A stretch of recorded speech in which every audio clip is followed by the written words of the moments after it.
So just yesterday, Fallout 76 had a stress test. I made a video a little bit earlier in the week talking about this, and a lot of you guys got to play Fallout 76 early. I had several of my viewers actually mention that they got into the stress test, and all around it seemed like a pretty cool experience. It took place for a little bit over 4 hours, which is actually longer than we had at the influencer event, so I'm definitely jealous in that regard. But even beyond that, something massive we have been seeing following this is breaking of the NDA. To participate in the stress test, you had to agree to an NDA. This was done as you were loading into the app. There's some copies of this posted online. I think part of the reason so many people are actually breaking this NDA is it didn't really look like an NDA at first, or like an important piece of information. It looked like a standard terms of service, and there's definitely some people out there that just kind of quickly went through things and didn't realize what they were playing was actually under NDA. And then of course you have the other half that just don't care. Under this NDA, you actually couldn't share photos and videos, which is a little bit more obvious, but you're also not allowed to really talk about your experience. And as of right now, there are a ton of people breaking this NDA over on Reddit, many using the logic that since certain gameplay mechanics were shown off from the influencer event, it's okay for them to talk about that. Now, of course, that's not actually how an NDA works, and you could see some people who are posting photos and videos are getting banned, and quite severely. One person who posted a video onto Twitter actually got their Twitter account taken down, they got their Xbox account taken down, and based on the wording of the post, it actually seems like his Xbox system itself has further limitations to it, and he may have to go out and buy a new console. In addition, he got an email from Bethesda, which seemed to be the lightest punishment of all, simply saying he can't participate in any other stress tests or the beta until October 25th.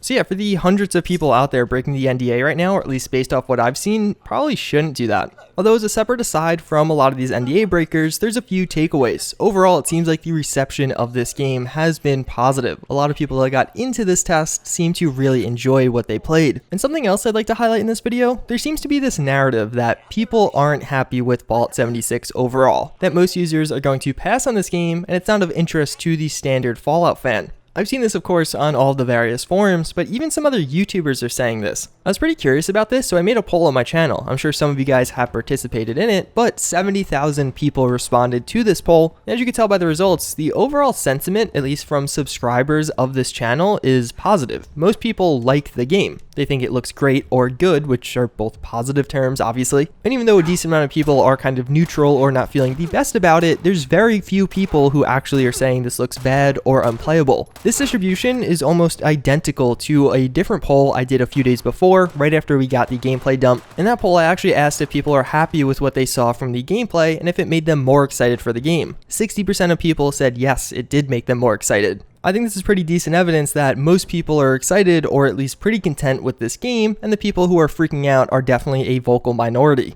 And I just want to be totally clear with this part. I'm not really bringing up these polls and this evidence to say, oh, everyone's happy with it, you should be happy with it, but rather just so accurate information is going around. I don't really care if you like the game or not. If you do, good for you. If you don't, hey, we got a lot of other cool games coming out this season. It just seems like if you're on the side of the fence that doesn't like the game, you want everyone to dislike the game, or you make it seem like everyone dislikes the game. Or on the other side, for people that do like it, anybody that criticizes it is out of their mind or just a troll. There's issues with both of these boats, and I think overall, the average person is excited for this game and is probably going to play it. Obviously, that's only based on my channel and people who participated in that poll, but 70,000 people is definitely a pretty good sample size. Now, if you didn't get to participate in the stress test and you're bummed out about that, don't feel too bad. It seems like additional stress tests are on the way. The official Fallout Twitter account tweeted that you should stay tuned to @Fallout and @Bethesda Studios for details on our next scheduled stress test. This was after the first one completed, and on the FAQ for this test, they actually refer to it as the first Fallout 76 stress test. This is really good news for a couple of reasons. One, hopefully we see a stress test on PC. Of course, PS4 users also, but I personally really want to play this game on PC. Using a controller is a pretty big limitation for a lot of PC users who are used to that keyboard and mouse, and especially the frame rate differences we will invariably get. But if you do want to participate in these future stress tests, redeem your beta code on your Bethesda.net account now. Some people waited to the last minute to do that, and as a result didn't actually get invited, especially those who purchased a physical copy of the game. There's no confirmation as to when these additional stress tests will be coming, or even if they'll be on some of the other systems such as PC and PS4,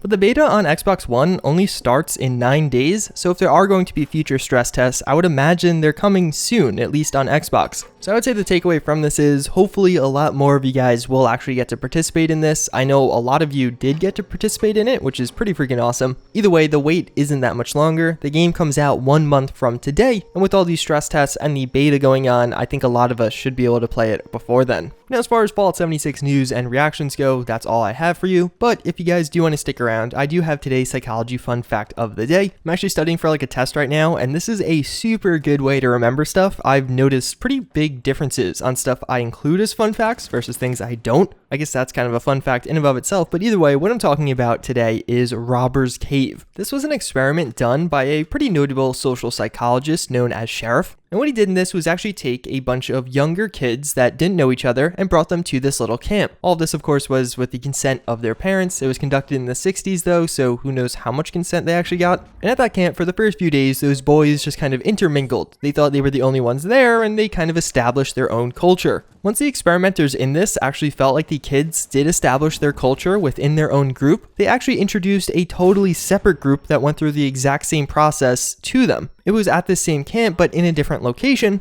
and more or less they established some competitions between these boys, such as football matches and things of that nature. Well, after these two groups established their own culture and then got competitive with that other group, they created this dynamic known as in-group and out-group. In-group is, of course, the group you're a part of, and out-group's the one you're not a part of. Even though there was no reason for these two groups to be hostile to each other, they were. The groups would do things like burning the other group's flags, trying to mess with where they were sleeping, and actually got into brawl-like food fights. This wasn't directly incentivized by the experimenters, who all they did was create two groups, allow them to intermingle, and then introduce them to each other through competition. The interesting takeaway being how quickly these two groups turned hostile just because one was different. One was seen as the out group, and people felt the need to stick with their in group. In the end, they actually created this scenario where both groups were on a bus and it was going up a hill, but then the bus broke down. No one group alone could actually push the bus back up the hill, so they needed both groups to contribute together to actually get this bus back up the hill. Following that, in the collective action of these two groups, all of the hostility stopped almost immediately. Things became significantly more friendly, and even though there still was certain competitions, it wasn't at the same hostile level like it was before. Either way, I found this one particularly interesting for a number of reasons. Hopefully you guys found it informative also. It's a pretty famous study, so if you've taken like a Psych 101 or an intro-level social psych class, you probably have heard of this. But either way, that's pretty much going to wrap it up for this one. As always, again, I thank you all for watching. I hope you enjoyed this video, and I hope to see you all next time. Later.